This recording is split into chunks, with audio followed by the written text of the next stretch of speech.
2 মাস আগে মারা যাওয়া শ্বশুরের ঘরে মাঝরাতে আবছা কিছু দেখতে পেলাম জানালা দিয়ে। ওনার ঘরের জানালাটা সবসময় খোলা থাকে, আজও খোলা। শাসা শব্দ, হুড়হুড় করে বাতাস ঢুকছে ঘরে। আমি প্রথমে চোখে ভুল ভেবে নিলাম, ফের ও ঘরে চোখ পড়তেই ঘাবড়ে উঠলাম। এই তো আবছা ছায়াটা স্পষ্ট হচ্ছে ধীরে ধীরে। ওই ঘর আর আমার স্থানের দূরত্ব, মাঝখানে শুধু একটা করিডোর।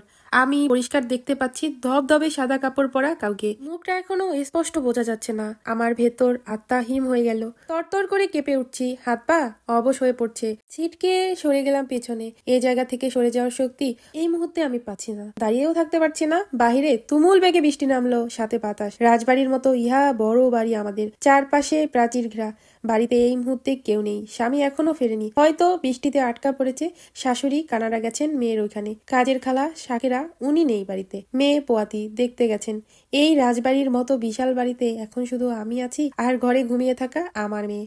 এই ভয়ানক পরিস্থিতিতে কি করব বুঝে উঠতে পারছি না। ভয় ভয় উত্তেজনা নিয়ে চোখ খুললাম আস্তে করে। এবার সাদা পোশাক পরা মানুষটা পুরোপুরি স্পষ্ট হয়ে উঠল।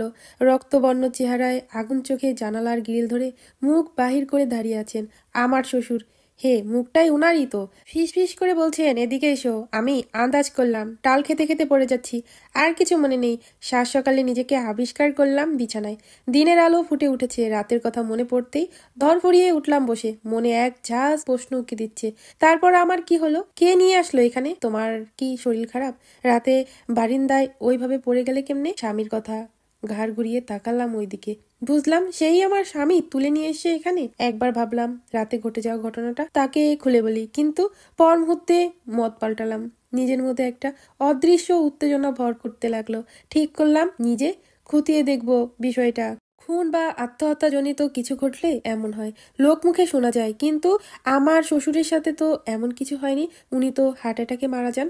বিছানা ছাড়লাম, এলোমেলো শাড়ি ঠিক করলাম, অগোছালো চুলগুলো কাঁকড়া দিয়ে বেঁধে নিলাম। রাজবাড়ির মতো বিশাল বড় বাড়ি, গাছে গাছে তখন শোনা যাচ্ছে হরেক রকম পাখির কিচিরমিচির শব্দ। গাছে সারি সারি পাতাগুলো অদ্ভুত শব্দে নড়ছে।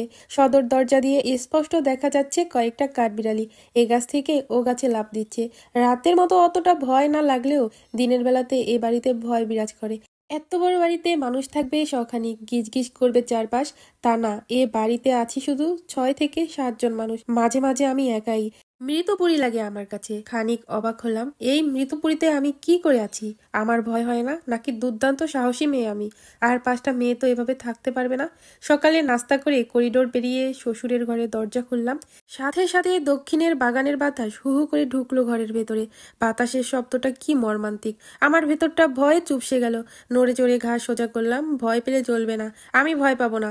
সিমসাম ঘর, সব গোছানো, যত্ন করে দেওয়ালে বড় একটা ফ্রেমে ঝুলিয়ে রাখা শ্বশুর আর শাশুড়ির একসাথে তোলা একটি ছবি। সুন্দর লাগছে দুজনকে। আমি ঘরের প্রতিটা কোণা খুব ভালোভাবে পরখ করলাম, সেরকম কিছুই পাইনি। এমনকি কাল রাতে দেখা কোনো চিহ্নই নেই। ভেতরে স্বস্তি অনুভব করলাম। ভাবলাম হয়তো এমন কিছুই ছিল না। আমার ঘর লাগা ছিল। জানালা বন্ধ করে দিলাম, এটা আর খোলা রাখা যাবে না।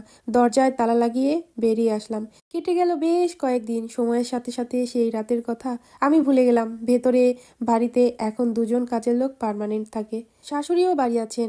এক রাত দুপুরে প্রবল বেগে আকাশ চুরমার হয়ে বৃষ্টি নেমে অশান্ত পৃথিবীকে মুহূর্তে শান্ত করে দিল। আমার মন তখন অবাধ্য হয়ে উঠল। আমার শখ আর ইচ্ছেগুলো বড্ড অদ্ভুত। আমার খুব করে ইচ্ছে করছে এই বৃষ্টিতে নিজেকে ভিজিয়ে দিতে। বাড়ির সবাই তখন গভীর নিদ্রায়, ঘুমের রাজ্যে। আমার স্বামী আর আমার মেয়ে ঘুমিয়ে আছে। চুপ চুপ করে বিছানা ছাড়লাম। লোহার গেটটা খুলে আবছা কালো অন্ধকার রাতে উঠোনোর মাঝখানে এসে দাঁড়ালাম। চুলের খোপা খুলে হাত দুটো বাড়িয়ে আকাশের দিকে মুখ করে চোখ জোড়া বন্ধ করলাম। এক অদ্ভুত ভালো লাগা কাজ করছে আমার ভেতর। রিপা বলে হঠাৎ কেউ ডেকে উঠলো। এই ঝুম বৃষ্টির মধ্যে আমার নামটা বেশ জোরে শোনালো।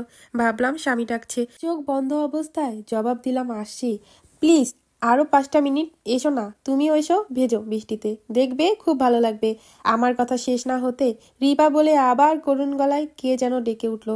এবার আমি একটু ফ্যাকাশে হয়ে গেলাম। কণ্ঠটা চেনা মনে হচ্ছে, খুব চেনা, হৃদয়ের চেনা। দূর দূর বুকে এক বিশাল উত্তেজনা নিয়ে ধীরে ধীরে চোখ খুললাম। সরি টু সে, আমি আর গল্পটা বাড়াবো না, কারণ আমার 3 মিনিটের উপরে ভিডিওটি হয়ে গেছে। যদি ভালো লেগে থাকে এরপরে কি হয়েছে সেই গল্প নিয়ে আমি আরেকটা ভিডিও তৈরি করব। তাহলে আজকের মতো টাটা।